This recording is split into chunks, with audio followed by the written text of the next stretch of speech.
سچ کیا ہے کہ اسپیشل ایڈیشن کے ساتھ حاضر ہے آپ کا میزبان محمد عمران خان۔ آج ہمارے مہمان ہیں پاکستان مسلم لیگ نواز کے مرکزی سیکریٹری اطلاعات احسن اقبال۔ آئیے ان سے بات کرتے ہیں۔ احسن اقبال صاحب السلام علیکم۔ وعلیکم السلام۔ احسن صاحب، نواز شریف خاندان نے ملک چھوڑنے کا فیصلہ کیا سوچ کر کیا تھا؟ دیکھیے، اس بارے میں بہت واضح حقیقت ہے کہ جنرل مشرف نے جب انہیں جلا وطن کیا تو قوم سے اپنے خطاب میں کہا کہ نواز شریف صاحب کا خاندان اور بالخصوص ان کی اہلیہ کی سیاسی سرگرمیاں انہیں اپنے حکومت کے لیے خطرہ محسوس ہو رہی تھیں، اور وہ چاہتے تھے کہ 7 نکاتی ایجنڈے پر مکمل طور پر عمل درآمد کر سکیں، اس لیے انہوں نے شریف فیملی کو جلا وطن کرنے کا فیصلہ کیا۔ سر، کیا آپ یہ سمجھتے ہیں کہ شریف فیملی کے لیے مناسب تھا کہ وہ اپنے کارکنوں کو تنہا چھوڑ کر ملک سے جانے کا فیصلہ کر لیتے؟ شریف خاندان اپنے فیصلے کے مطابق وطن چھوڑ کر نہیں گیا، اسے جنرل مشرف نے فورسفلی ملک بدر کیا، اور اس بات کا اعتراف انہوں نے اپنی کتاب ان لائن آف فائر میں کیا ہے کہ کس طریقے سے انہوں نے شریف فیملی کے مختلف افراد کو ان کی مرضی کے خلاف بلا کر اکٹھا کر کے ملک سے باہر بھیجا۔ شیخ رشید صاحب کہتے ہیں کہ نواز شریف کو جیل میں مچھر ستاتے تھے۔ کیا وزیر اعظم رہنے والا ایک شخص جس کا انتخابی نشان شیر تھا محض مچھروں سے خوفزدہ ہو گیا تھا؟ یہ غلط پروپیگنڈا ہے۔ نواز شریف صاحب کو پہلی رات ہی بندوقوں کے سائے میں کہا گیا کہ استعفیٰ دیں، انہوں نے انکار کیا۔ انہیں 40 دن تک بغیر سورج کی روشنی دیکھے، دن اور رات کا فرق کیے بغیر قید تنہائی میں بند رکھا گیا، انہوں نے جھکنے سے انکار کیا۔ انہیں تقریباً 1.25 سال تک مختلف طریقوں سے ذہنی تشدد اور جسمانی تشدد کا نشانہ بنایا گیا، ان کے ہاتھوں پر ہتھ کڑیاں لگائی گئیں، انہیں مختلف طریقے سے دبانے کی کوشش کی گئی، حتیٰ یہ کہ جب انہیں جلا وطن کیا جانے لگا تھا اس وقت بھی کوشش کی گئی کہ ان سے معافی نامے پر دستخط کروا لیے جائیں، لیکن انہوں نے ہر بار حکمرانوں کی آنکھوں میں آنکھیں ڈال کے کہا کہ وہ ایسا کوئی کام نہیں کر سکتے جس سے وہ قوم کے سامنے شرمسار ہوں۔ انہوں نے 1.25 سال تک اٹک جیل کے اندر، جہاں پہ کئی دفعہ سانپ آئے ان کے کمرے میں اور کئی دفعہ دوسری طرح سے انہیں توڑنے کی کوشش کی جاتی رہی، وہ نفسیاتی اور اعصابی طور پر ڈٹے رہے۔ نواز شریف صاحب نے اگر کوئی جرم نہیں کیا تھا تو سابق صدر رفیق تارڑ صاحب کو اپنی سزاؤں کی معافی کی درخواست کیوں دی تھی؟ یہ وہ سزائیں تھیں کہ جو جعلی جھوٹے ہائی جیکنگ کیس کے اندر جنرل مشرف نے انہیں دلوائیں تھیں۔ اگر یہ کیس جھوٹا اور جعلی تھا تو کیا یہ بہتر نہ تھا کہ وہ پاکستان کی عدالتوں میں سامنا کرتے؟ جیسا آپ کو معلوم ہے کہ جب وہ وطن سے باہر گئے تو انہوں نے ایک اپلیکیشن دی تھی جنرل مشرف کو نہیں بلکہ صدر رفیق تارڑ کو، جو منتخب صدر تھے، کہ انہیں اس ملک سے علاج کی سہولت کے لیے، اپنے علاج کے لیے باہر جانا ہے، اس مقصد کے لیے ان کی سزاؤں کو ختم کیا جائے، اور اس کے اوپر جنرل مشرف نے نہیں بلکہ صدر رفیق تارڑ نے ان سزاؤں کو ختم کیا۔ سر، اگر رفیق تارڑ صاحب کی اجازت سے نواز شریف صرف علاج کرانے واپس گئے تھے تو اب تو الحمدللہ ان کی صحت کافی بہتر ہے، وہ ملک واپس کیوں نہیں آ جاتے؟ انہوں نے مسلسل کوشش کی وطن واپس آنے کی، لیکن جنرل مشرف بار بار کہتے رہے کہ انہیں وطن واپس آنے نہیں دیا جائے گا، اور 2004 میں سپریم کورٹ کے پاس گئے اور شہباز شریف صاحب وطن واپس آئے، انہیں زبردستی غیر قانونی طور پر، غیر آئینی طور پر دوبارہ ملک بدر کر دیا گیا۔ سر، مشرف حکومت کا موقف ہے کہ نواز شریف ڈیل کے تحت 10 سال کے لیے باہر بھیجے گئے تھے، جبکہ نواز شریف نے ہمیشہ ایسی کسی معاہدے کی تردید کی ہے۔ کیا یہ بہتر نہ ہوگا کہ آپ قوم کو یہ بتا دیں کہ سچ کیا ہے؟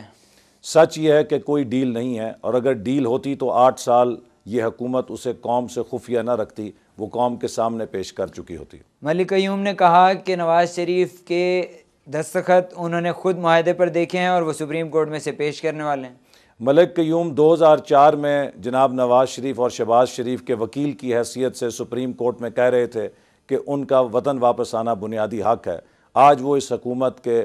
اٹارنی جنرل ہیں، ان کے بارے میں اس سے زیادہ کہنا اور ان کے کہے کا اعتبار کرنا، اس کے لیے یہی جواب کافی ہے۔ سر، کیا یہ حقیقت نہیں ہے کہ نواز شریف کے پاکستان چھوڑنے کی وجہ سے پارٹی کارکنوں میں مایوسی پھیل گئی اور بہت سارے لوگوں نے پاکستان مسلم لیگ نواز گروپ سے اسی لیے علیحدگی اختیار کی کیونکہ ان کے قائد نواز شریف ملک چھوڑ گئے تھے؟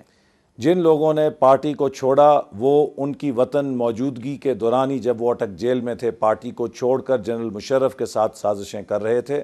12 اکتوبر 99 کے بعد پارٹی کمزور نہیں ہوئی، مضبوط ہوئی، اس اصولی موقف کی وجہ سے جو جناب نواز شریف نے اور مسلم لیگ نون نے اختیار کیا، اور جس کا حالیہ ثبوت یہ ہے کہ تازہ ترین سروے کے مطابق جو CNN کے ادارے نے کیا ہے، پاکستان مسلم لیگ نون پاکستان کی سب سے زیادہ مقبول پارٹی اور پاکستان کی وہ شخصیت جس پر، وہ قائد جس پر لوگ سب سے زیادہ اعتماد کرتے ہیں، جناب نواز شریف کو قرار دیا سر گیا۔ اگر میں آپ کی اس بات کو سچ تسلیم کر لوں تو آپ مجھے یہ فرمائیں کہ صرف 18 سیٹوں تک مسلم لیگ نواز گروپ کیوں محدود ہو گئی؟ وہ اس لیے محدود ہو گئی کہ جنرل مشرف اور ان کی ایجنسیوں کا سب سے بڑا نشانہ مسلم لیگ نون تھی۔ پچھلے الیکشن میں 100 انتخابی حلقوں کے اوپر مسلم لیگ نون کے امیدواروں کو زبردستی دبا کر، خوف سے دھمکا کر کاغذ واپس لینے پر مجبور کیا گیا، اور کئی ایسے حلقے تھے تقریباً 40 کے قریب جہاں مسلم لیگ نون کی کامیاب نشستوں پر نتائج تبدیل کر کے امیدواروں کو ہروا دیا گیا، جس کی میں خود ایک مثال ہوں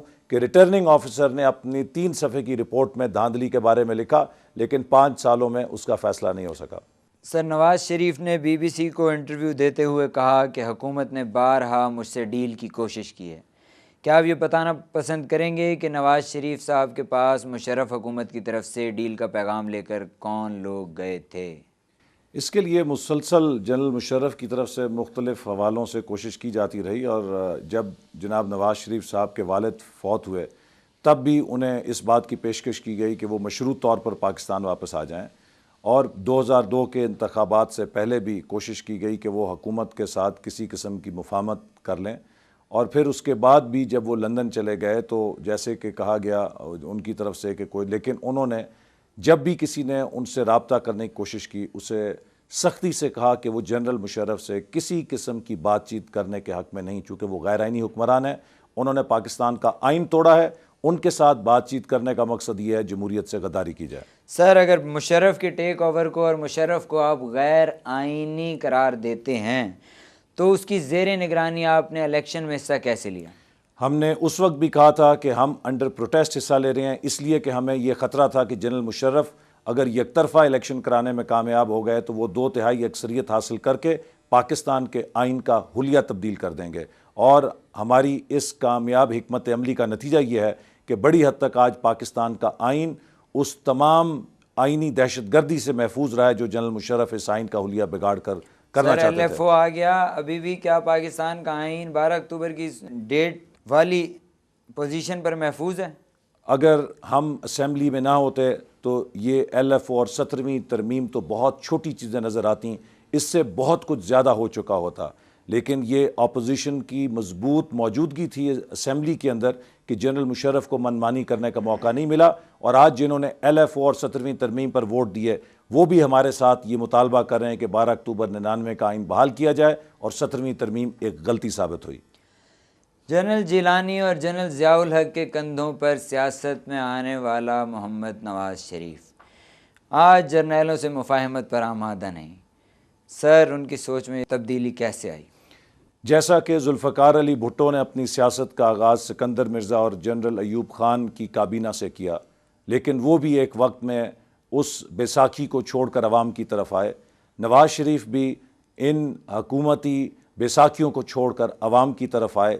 چونکہ جب پاکستان میں 10 سال مارشل لاء کے سائے رہیں گے تو جو بھی قیادت نکلے گی وہ لامحالہ انہی سایوں سے نکلے گی، آپ اسے برطانیہ سے، امریکہ سے یا کسی اور ملک سے امپورٹ نہیں کر سکتے۔ جیسا آپ کو یہ بھی معلوم ہے کہ قائد اعظم نے جب اپنی سیاست کا آغاز کیا وہ ہندو مسلم یونٹی کے چیمپئن تھے، لیکن ان کا سیاسی سفر نے ان کے سیاسی نظریات کو ترقی دی، اس میں ایولوشن ہوا، اور وہ اس خطے میں مسلمانوں کے لیے ایک علیحدہ مملکت کے چیمپئن بن کر ابھرے۔ احسن اقبال صاحب سے ہماری گفتگو کا سلسلہ بھی جاری ہے، جائیے گا کہیں نہیں، ملتے ہیں ایک بریک کے بعد۔